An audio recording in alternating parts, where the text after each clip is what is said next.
সেই সকালে গেলাম হচ্ছে গুলশান। গুলশান যাইয়া দোকানের চাবি ক্যাশ সব কিছু নিয়ে আসলাম। আর এখন আছি হচ্ছে দোকানে, কিন্তু দোকানের এখন যে একটা অবস্থা আছে এই অবস্থা কিন্তু ছিল না। এটা একটু আগেও ঠিক স্ক্রিনে যেরকম দেখতেছেন ওরকম ছিল।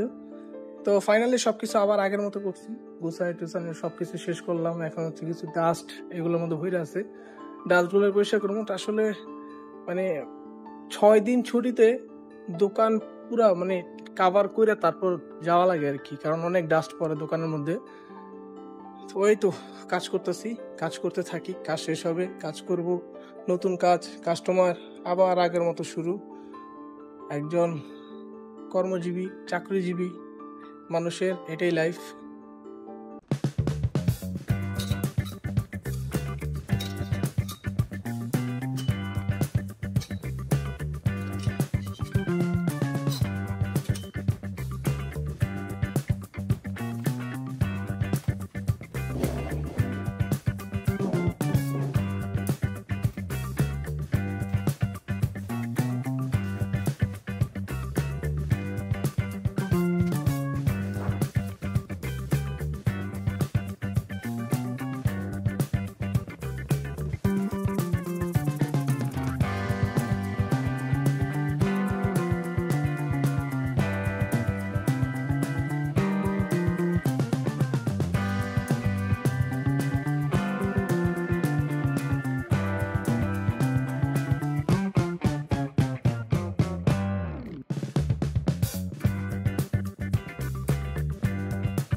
অ্যান্ড ফাইনালি বুঝতে পারছি হচ্ছে কাউন্টারে মোটামুটি কাজ শেষের দিকে, কাস্টমারও চলে আসছে দোকানে।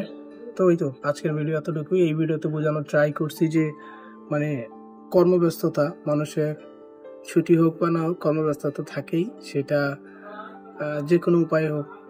যে চাকরিজীবী, যে হচ্ছে ব্যবসা করে, যে ব্যবসা করে তার হিসাবটা সম্পূর্ণ আলাদা, যে হচ্ছে চাকরিজীবী তার হিসাবটা সম্পূর্ণ আলাদা। এই যে ঈদে বন্ধ গেছে 6 দিন, তো 6 দিনে সব পুরো শোরুমে কাপড় চোপড় ঢেকে তারপর হচ্ছে আমরা মানে ঈদের ছুটি কাটাইতে গেছি।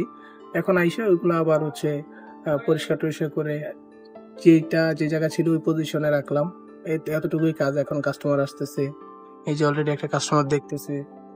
তো এরকমই চলবে আর কি কর্মব্যস্ততার জীবন। ভালো থাকবেন, সুস্থ থাকবেন, আর সবাইকে বাসি ঈদ মোবারক।